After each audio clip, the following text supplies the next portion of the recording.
Et nous allons maintenant partir dans les étoiles. Mais nous n'allons pas faire la guerre des étoiles. Non, non, non. J'adore. Moi, cette musique, elle me fait de l'effet. Merci à tous de nous rejoindre sur Sud Radio avec nos routes de l'été qui, vous avez vu, nous emmènent là-haut. On va partir à Fleurance, très exactement, pour vivre le festival de l'astronomie de Fleurance. C'est un partenariat Sud Radio qui va se jouer du 4 au 11 août prochain. Bonjour Bruno Monflier. Bonjour. Merci de nous permettre comme ça de prendre de la hauteur et puis d'avoir le nez à regarder les étoiles. Alors, d'où vient ce festival de l'astronomie de Fleurance ? D'où vient-il ? Il a commencé il y a 33 ans, très exactement, par comme souvent une rencontre entre des passionnés du ciel, des passionnés d'astronomie, et puis un astrophysicien ou des astrophysiciens plus exactement, et le fameux Hubert Reeves qui était à l'époque et qui est toujours d'ailleurs une des grandes figures en fait de l'astronomie en France, de la divulgation du moins. Ouais. Alors ce festival va se passer à Fleurance. Je vais commencer par quoi ? Ça commence le 4. Qu'est-ce que je peux aller y voir ? Et il y a un programme qui est bien établi. D'ailleurs, je vais tout de suite inviter tout le monde à aller sur votre site festival-astronomie, bien sûr, .fr. Alors le vendredi 4, c'est la soirée d'inauguration. La soirée d'inauguration, on va en profiter pour aborder, je dirais, une question un petit peu délicate, qui est celle de savoir si dans la situation environnementale, climatique actuelle, compte tenu des difficultés qu'il y a, est-ce qu'il est toujours bien raisonnable, est-ce qu'il est toujours bien justifié de développer des grands projets d'exploration spatiale ? Est-ce qu'il faut continuer à le faire ou est-ce qu'il ne faut pas continuer à le faire ? Et d'ailleurs, on peut même éventuellement ajouter une question subsidiaire, c'est est-ce qu'il faut continuer à faire un festival d'astronomie ? Oui, moi je suis plutôt pour, parce que j'imagine que vous faites attention de plus en plus aussi à votre bilan carbone et à tout cela. Mais si on parle que des choses qui font plaisir un petit peu, parce que on a le droit aussi, au-delà de cette soirée d'inauguration, on a un programme qui va être autant à destination des petits que des grands, et ça c'est quand même juste incroyable de découvrir cet univers. Oui, on a évidemment un programme, alors qui est à la fois pour les petits et pour les grands. Il y a pour les petits en particulier un festival dit Astro-Jeunes, qui est d'ailleurs organisé, encadré par des jeunes astrophysiciens, des jeunes doctorants en fait. Et il y a un village des jeux sur la place de Florence, avec là des choses effectivement pour les familles. Et puis pour les adultes, on a pensé aussi qu'il y avait des gens qui étaient plus ou moins intéressés, qui en savaient déjà plus ou moins.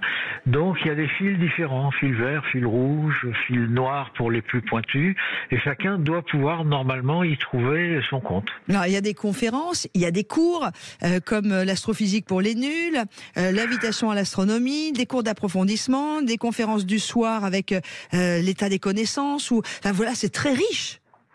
Eh ben oui, je vous remercie de le souligner. Effectivement, vous savez, ce festival de Florence, c'est quand même la première manifestation de culture scientifique en Europe. C'est un peu prétentieux de dire ça, c'est une réalité. Et effectivement, on a cette année près de 70 conférenciers différents et 140 activités différentes. Et quel va être le grand point fort du festival, si tant est qu'il n'y en ait qu'un d'ailleurs ? Ouais, c'est difficile de dire le grand point fort. Alors, il va y avoir le samedi une journée assez particulière. C'est pas la première, on le fait depuis des années. Le samedi 5, Ouais, le samedi. Je rappelle 5. que Fleurance est dans le Gers, pardon, j'ai oublié de le préciser, autant pour moi, pour ceux qui ne connaissent pas. Et le Gers, c'est sur une planète qui s'appelle Terre. Et surtout, c'est un des plus beaux départements, et aussi le département de D'Artagnan, un département gourmand, un département magnifique au niveau des paysages. Je ferme ma parenthèse. Voilà, alors donc il va y avoir effectivement le samedi 5 ce qu'on appelle le marathon des sciences. Le marathon des sciences, ça consiste en une série de 12 conférences de midi à minuit chaque conférence dure 45 minutes et on laisse un quart d'heure de battement entre deux conférences, mais enfin c'est quand même une présence de midi à minuit. On choisit un thème.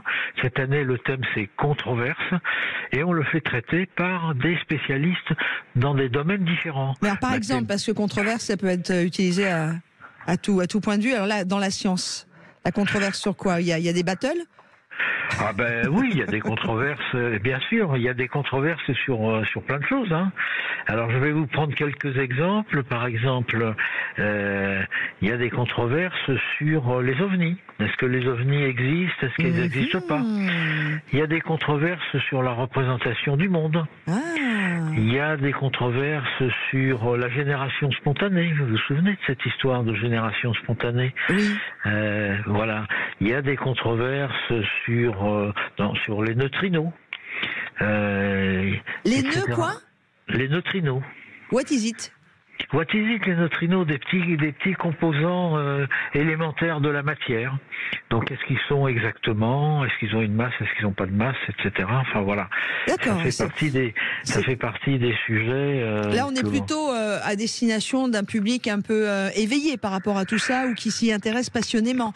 Oui. Maintenant, moi, j'ai envie d'aller au Festival de l'astronomie de Florence juste pour regarder des étoiles et observer. C'est possible aussi ? Ça c'est vrai, c'est possible, mais vous m'avez pas laissé vous dire quelle était la grande nouveauté. Ah bah je vous ai posé la question au début, alors allez-y. Ah ben voilà, mais parce que c'est dans le cadre du marathon des sciences.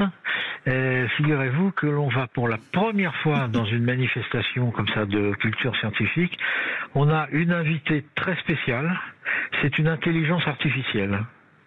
Ok. C'est-à-dire que si vous voulez, on a eu un désistement malheureux pour des raisons de santé d'un conférencier du marathon. Et alors du coup, au lieu de le remplacer par un humain, ce qui aurait été difficile vu que il a malheureusement dû décliner il y a très peu de temps, mais on a décidé de faire intervenir une intelligence artificielle. Qui vient d'où ? C'est qui l'a mis au point, celle-là ?